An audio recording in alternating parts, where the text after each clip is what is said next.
This is Southern Cross News with Joe Palmer. Good evening, everyone. The jobs of 50 workers are on the chopping block tonight after Cadbury's parent company announced it's cutting positions from its Claremont factory.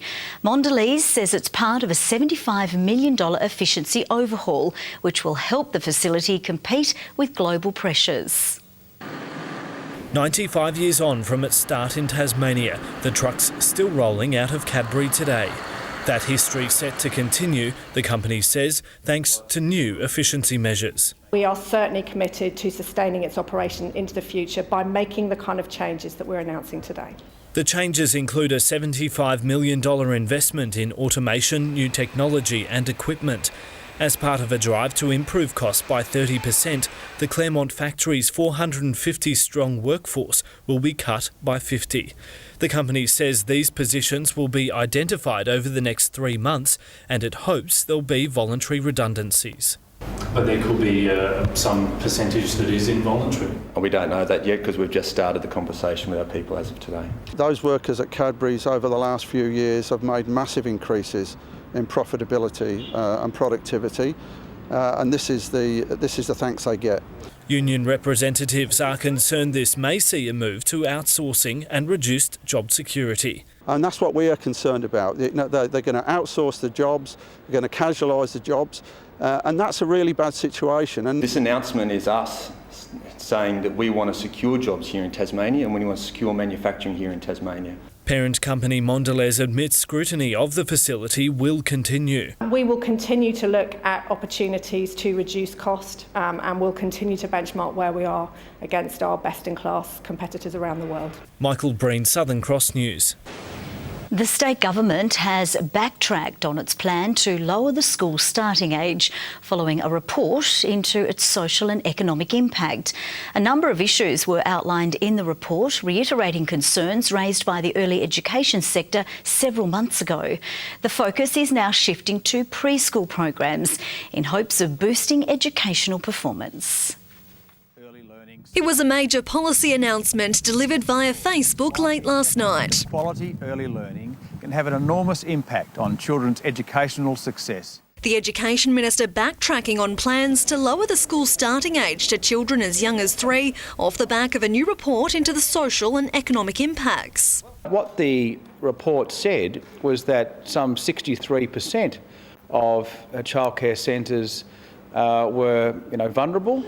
The report highlighting a number of repercussions, including a reduction in demand for early childhood education services, a loss of revenue for those services into the millions, sector job losses and fee increases for parents by more than 30%. Early Childhood Australia welcoming a message sinking in after months of lobbying for change. It's been exhausting, but it's been great because what we've been able to do is prove our worth, and we've really had a win for Tasmanian children through this in the end. How old are you? You're 3, are you? A new approach allowing free preschool programs for 3-year-olds of disadvantaged backgrounds, funding up to 10 hours per week per child. We believe this will reach around 2,500 young children, an early estimation. There may be more. The opposition criticising the government's social media approach. Are we going to be announcing policy in 140 characters by tweet? Are you going to hit a Jeremy Trump from now on? Is that how you intend to run your legislation? Changes Labor says were born from a lack of research by the minister, research now totalling more than $600,000. And it was only when the upper house threatened to knock the clauses off that he agreed to go and do some research. The consultation should have taken part at the beginning of this process, not halfway through, and I think that's the biggest criticism. Consultation that'll have to continue over the next 3 years. A model of rolling that out in 2020 means that there's lots of time now for us to get our heads around the detail. Jacqueline Robson, Southern Cross News.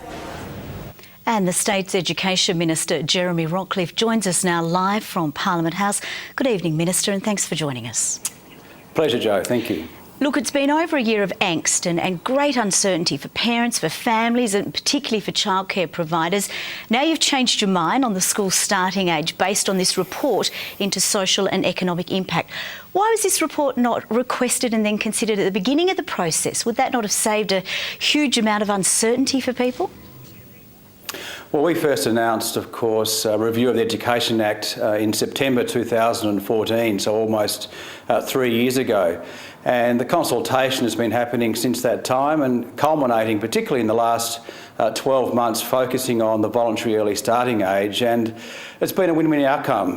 The changes will commence still in 2020, but we've listened, and government should listen.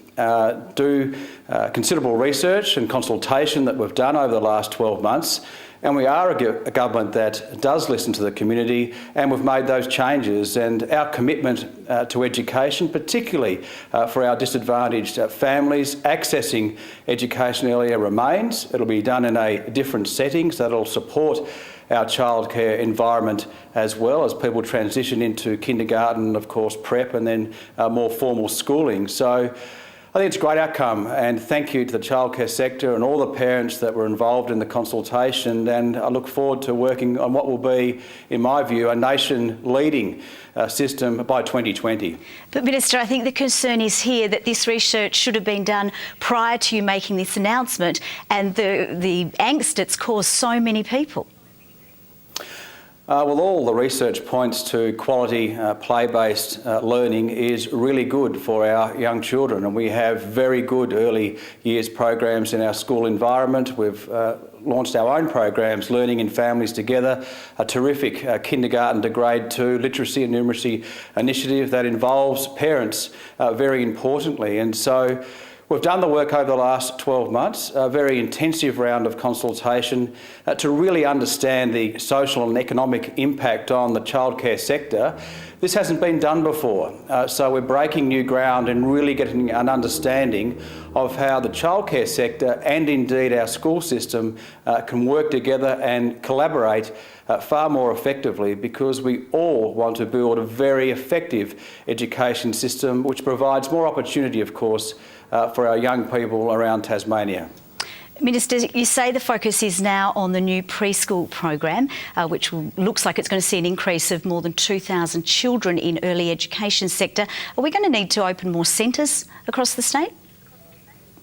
Well, that's possibly an opportunity for the childcare sector, and what we'll be embarking on now, particularly over the next 12 to 18 months, is a very thorough round of consultation again, so we can co-design together a really effective preschool program targeting 3-year-olds, particularly those 3-year-olds with disadvantaged backgrounds.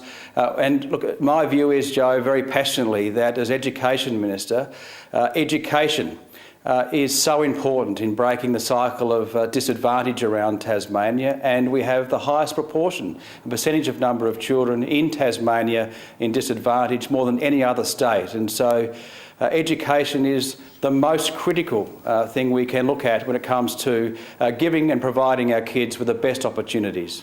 Well, Minister, thank you very much for your time tonight. Education Minister Jeremy Rockliff there, live from Parliament House. Questions have been raised over whether safety procedures were followed properly in the days leading up to a deadly mudslide at the Mount Lyell copper mine in 2014. Prosecutors in the case arguing Copper Mines of Tasmania knew of the potential risk workers faced in the weeks leading up to the tragedy. Tom Johnson reports.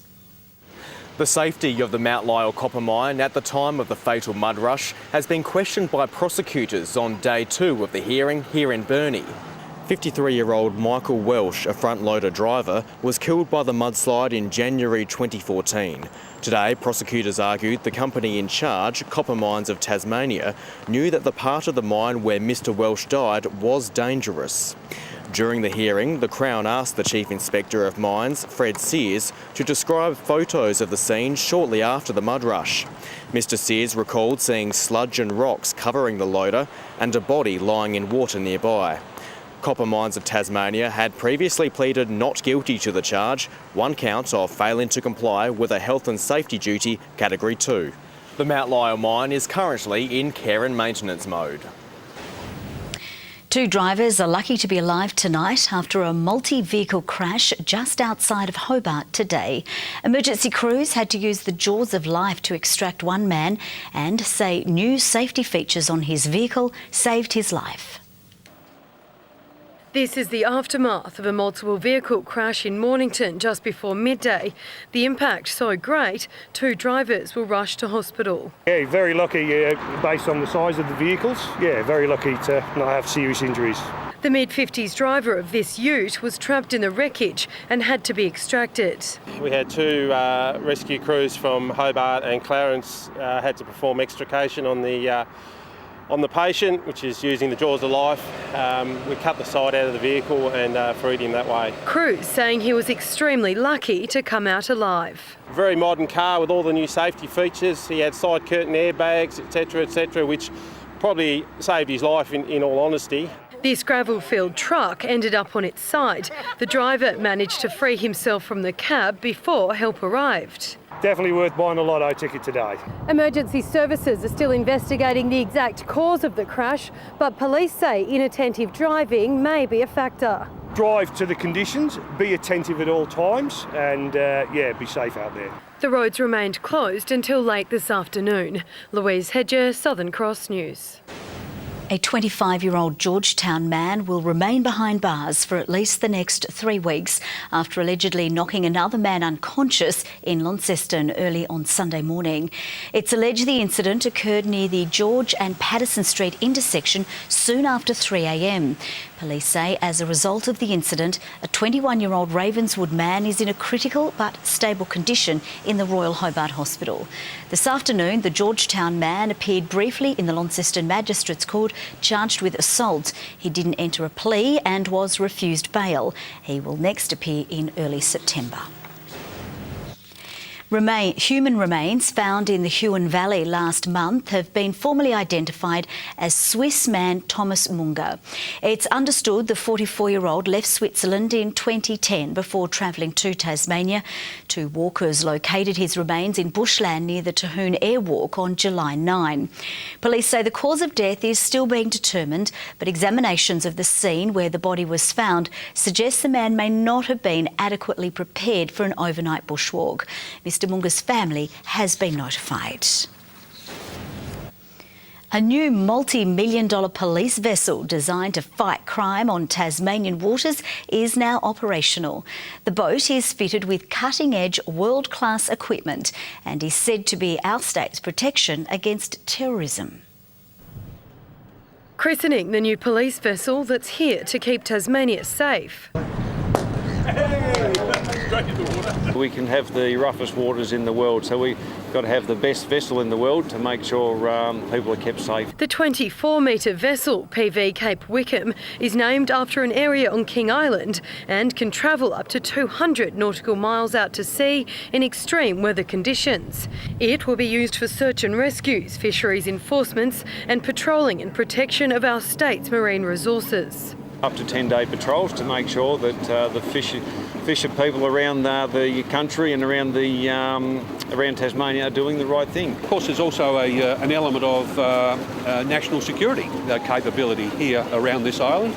Tasmania Police says it's confident there will not be the same issues as trouble-plagued police vessel PV Fortescue. It spent long periods in dry dock due to a range of problems, such as excessive noise, vibration and water spray, before being deemed not fit for purpose. Some of the best project management around the building of this vessel, so we're really confident it's going to perform an excellent job. The sea trials have given this a huge tick. The project costing the state government $8.6 million. From forward-looking infrared radar to the various sounders and also the tenders on the back and the RIB vessels, they're all world-class. There are now 34 police vessels in the state. Louise Hedger, Southern Cross News. The committee investigating Tasmania's energy crisis of 2015 has released its final report, making a number of recommendations.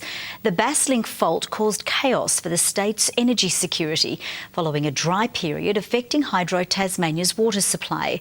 The report suggests a new monitoring role to provide independent oversight and a storage buffer for dam levels. It also supports retaining the Tamar Valley Power Station for energy security, with a push for new on-island power generation. The state government is considering the report's recommendations. Tasmania's health service has experienced one of its busiest days on record, with more than 300 emergency call-outs yesterday. Ambulance Tasmania likened the workload to that felt during the Denali bushfires in 2013, noting many of the call-outs were not for genuine emergencies. The Health Minister was today questioned in Parliament, with the Royal Hobart Hospital reaching a Level 4 escalation. Yesterday, for the first time, Level 4 escalation protocols were put in place, and the Australian Nursing and Midwifery Association was reporting that 40 admitted patients remained in the emergency department unable to get a bed. Some of this demand relates to respiratory conditions associated with the flu, which is not unusual at this time of year, and these can be complex cases that require more care. Additional staff were called in to assist with the demand, while the Level 4 escalation remains in place. A new exhibition aiming to teach Tasmanians something about World War II has been officially opened at the Maritime Museum of Tasmania. The Turning Tide, Australia's war at sea in 1942, includes paintings, model vessels and an article on a Japanese reconnaissance plane which flew over Hobart in March of 42. This aircraft actually flew over completely unaffected. It wasn't even shot at, and they recorded what was lying in the Derwent estuary and around the zinc works. The exhibition runs until November 3. New statistics have seen Tasmania included in a national suicide prevention trial. Launched in Hobart this morning, it's been revealed Tasmania has the second highest rate of suicide in the country. Primary Health Tasmania will lead the federally funded $3 million state trial and look at how prevention activities currently being offered can work better. A process such as this can build on what we know and what we do currently, build our knowledge and understanding of that, and obviously what we hope to see is a reduction in suicides. Tasmania is one of 12 regions across the country taking part in the trial. Tasmanian parents are calling for urgent action to improve education services for children with disabilities. A new survey shows 4 in 5 families believe their children aren't adequately supported. The Edwards family savours a moment of joy. Kate and Julian are parents to Sophia, Joshua and Elizabeth. All 3 children have special needs. 12-year-old Elizabeth is currently in search of a new school. We're looking into new schools now for her, but it's going to be a slow process because she's been damaged by the experience. Elizabeth's mother says the transition to high school was difficult. She was suspended several times and eventually refused to return. Through the whole process, nobody's actually asked how she is, how she's doing, how she's affected. It's all been very strong language about what her behaviours are and judging her for her disability. These problems aren't unique, according to a new survey. 4 in 5 parents say their children with disabilities aren't adequately supported in mainstream schools. These children have a legal right to an education and they're not receiving the education they deserve. The government says recommendations of a ministerial task force are being implemented. We've gone through that process. We have an inclusion advisory panel as well, which is implementing those recommendations as we speak. We can do better and we will do better. But for Kate and Elizabeth, the situation now is heartbreaking. She recognises that she's different and she doesn't have friends like other kids do, and she wants to be a part of what everyone else is a part of. And so unfortunately now she's feeling very left out. Michael Breen, Southern Cross News. To the TSL, and Devonport's Ben Hawkes has received a one-match ban following a dangerous tackle on the weekend. The match review panel found the tackle on Launceston's Cameron Downey was careless and caused medium impact to the head. An initial two-match ban was reduced to one after Hawkes made an early guilty plea. It means Hawkes will not play again this year, as Devonport has the bye this week, followed by its final match of the season against Burnie. Good evening. Hobart 15 degrees today. Launceston, Burnie and Devonport all 13, while Friendly Beaches, Ouse and King Island scored our top with 17. Fingal, Butler's Gorge and Lake Leak our low with -3. And the best rainfall to 3 o'clock was 10 mils at Wynyard and Sheffield. Flinders Island and Strawn 16 degrees, St Helens and Campania 15, Low Head and Wynyard 13 today. There is a band of middle-level cloud extending across Tasmania, moving ahead of a cold front. Another band of cloud sits over the southern part of the mainland. Cold, unstable air is wrapping around a pair of lows to the far south of the Bight, while the rest of the country remain cloud-free. Close up, there's the cloud crossing the state today. We all know about that. Tomorrow, the front will move over the Tasman Sea with a series of low-pressure troughs in a westerly airstream following. A weak ridge develops over Western Australia. West to northwest winds at 20 to 25 knots, increasing to 25 to 35 knots over the north, south and west. Swells in western waters rising to 6 metres. Gale warning from Cape Portland to St Helens Point and from Tasman Island to Stanley. A strong wind warning for remaining waters. A small craft wind alert for the lakes. And for tomorrow, a possible shower for Hobart, 7 overnight, 14 the high, 13 for Geeveston, a windy afternoon and 12 the top for Bothwell. Launceston, a shower or two clearing, windy and 14, 13 for Devonport, 13 for Cressy with a similar forecast. Burnie tomorrow, showers easing and windy day in 13, showery and windy in the west. Strawn on 12 and Curry on King Island 14. And for St Helens, partly cloudy and 15, 16 the top for Swansea, Orford 15 degrees. On Thursday, showers more likely in the west and Bass Strait, a thunderstorm for the west and far north and snow lowering to 600 metres. A few showers on Friday for the west and south with snow down to 300 metres and small hail in the south. A cold start to Saturday too with showers over the west and south and snow to the 500 metre level. Showers easing from Perth tomorrow. A little wet weather for Adelaide, Melbourne and Canberra. Windy but sunny in Sydney and 23 degrees and warm further up. Partly cloudy and 12 in Hobart and 13 right now in Launceston and Devonport. Don't know about the Yo-Yo Joe, but I was around when the first yo-yo craze started. You have to show us some of your tricks. Thanks, Merv. Just before we leave you tonight, there's a new candidate for cutest animal arrival of the year. This is Echo, an emu chick just hatched at a wildlife park near Sydney. Celebrating with the staff are Mum Elsa and Dad Eddie, who patiently sat on the nest for 8 weeks. Sadly, Echo was the only chick born from 12 eggs, but has quickly made some best friends, a young chicken and zookeeper Ash. And that's all from the team for now. Have a lovely evening. We will see you, of course, with updates. Bye-bye.